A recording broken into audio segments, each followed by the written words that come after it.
안녕하십니까. 90초 셀카입니다.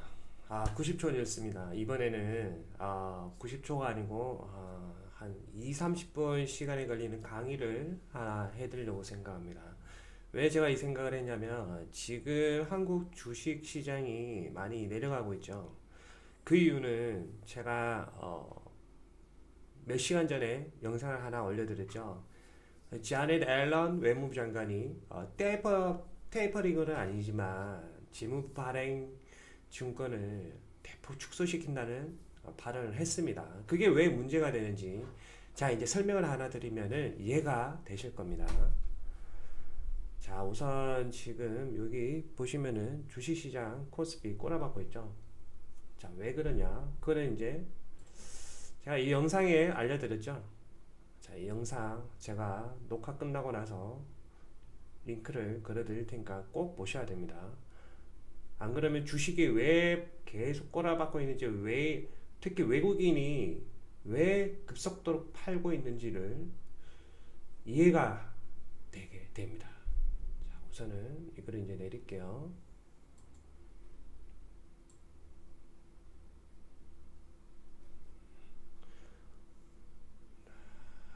자, 이게 뭐냐면 여러분, 자, 달러가 발행되는 프로세스입니다. 프로세스. 뭐 수많은 유튜버 뭐 이런 거 많이 보셨겠지만 제가 한 번 더 쉽게 알려드립니다. 자, 미국 중앙정부가 채권을 발행을 하면, 즉 재무부에서 채권을 발행을 하면 이제 달러가 생기는 거죠. 이 달러가 생기기 위해서는 이와 같습니다. 자, 여기를 한번 보십시오.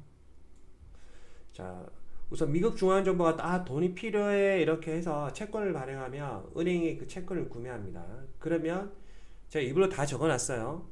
그러면 연방준비위원회는 은행 채권을 다시 구매를 하고, 왜 담보가 있어야 되니까 은행 채권을 다시 구매를 하고 그만큼 돈을 찍어서 은행에 줍니다. 은행에 주면 자 여기 적혀있죠. 연준은 찍은 달러를 은행으로 보내고 은행은 다시 재무부에 달러를 준다. 그리고 재무부는 각 처에 달러를 다시 배분합니다. 각 정부 부처에 돈을 배분을 합니다. 그렇게 국정 운영이 되니까요.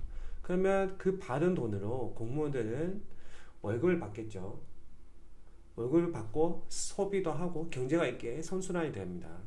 그리고 은행에 예금을 하고 은행에 예금한 돈으로 은행은 여기 은행은 다시 일반 시민들에게 대출을 해줍니다. 뭐 MBS도 있고 신용대출들도 있고 그 다음에 기업들에게 대출해주는 개념도 있죠. 자 여기서 이제 IFRS 9 개념으로 이제 그 비율이 바뀌었습니다. 일반 시민들 특히 그 MBS 개념은 리스크가 크다고 이제 생각을 하기 때문에 MBS보다는 기업 대출을 많이 잡고 있습니다.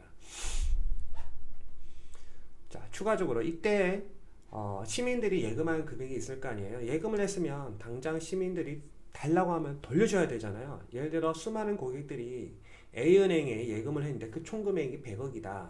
그러면 상식적으로 우리가 생각할 때 이 100억은 이 100억이라고 할게요. 이 보이십니까? 지금 잠시만요. 이 강의를 해야 되니까 영상을 크게 해야 되겠다. 이 100억은 언제든지 상식적으로 우리가 생각할 때 돈 달라고 하면 줄 수 있어야 됩니다. 그러면 은행 입장에서는 이 100억을 돌릴 수 있는 시간이 없잖아요. 그럼 은행은 뭘 먹고 살겠습니까?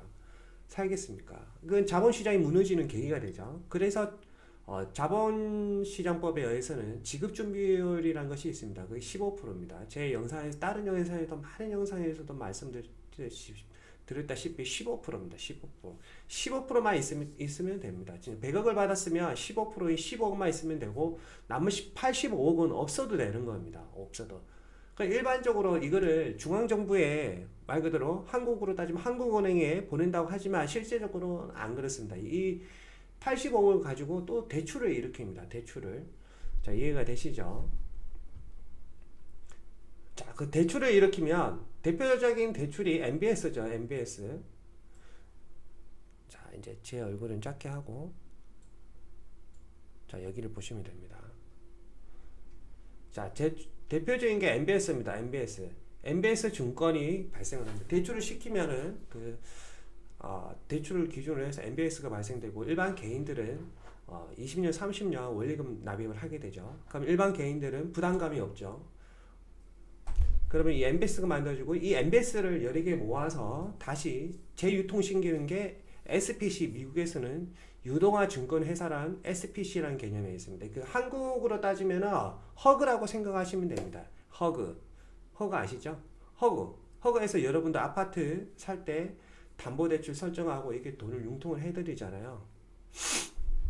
자, 그런 회사에 팔고 이 SPC는 MBS를 담보로 잠시만요. MBS를 담보로 이 MBS란 투자 상품을 발행해서 자본시장 투자자들에게 판매를 합니다.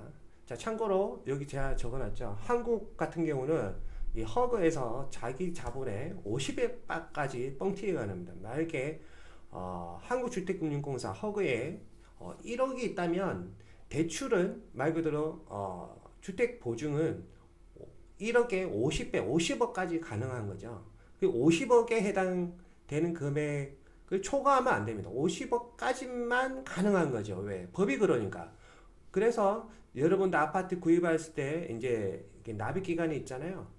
예, 중도금 보통 과거에는 중도금 납입을 허그에서 대신을 해줬단 말이에요. 허그에서 맞죠? 그런 시스템이 이루어지는데 지금 집값이 너무 오르고 이게 발행이 너무 많이 되니까 이 50배가 이제 끝난 겁니다. 그러면 이 끝났다는 거는 허그에서 더 이상 자본이 없다는 거고, 그러면 상식적으로 반대로 허그가 대출을 일으키려면 국가가 9월 달에 예산안을 넣을 때 한국금융공사 예산을 조금 더 지원 추경 등 어떻게 해서든 뭐 조금 더 돈을 밀어주든지 아니면 1년 회계 정리가 끝나고 나서 한국주택금융공사가 수익이 대폭등을 하면 그만큼 더 또 50배를 발행을 하면 되니까 이게 선순환이 이루어지는 겁니다. 근데 지금은 너무 많은 보증을 해줘서 그 선순환이 안 이어지고, 그래서 국가에서는 이거를 무조건 안 해주면 안 되니까 명분이 필요하니까 집값이 너무 뛰었다고 해서 각종 규제안을 두고 그 규제된 지역에 대해서 주택 보증을 못 해준다 이렇게 말을 하는 겁니다. 실제적인 첫 번째 이유는 한국주택금융공사 자본이 이제 끝났다는 거죠. 이 뻥튀기 개념이 끝났다는 거죠.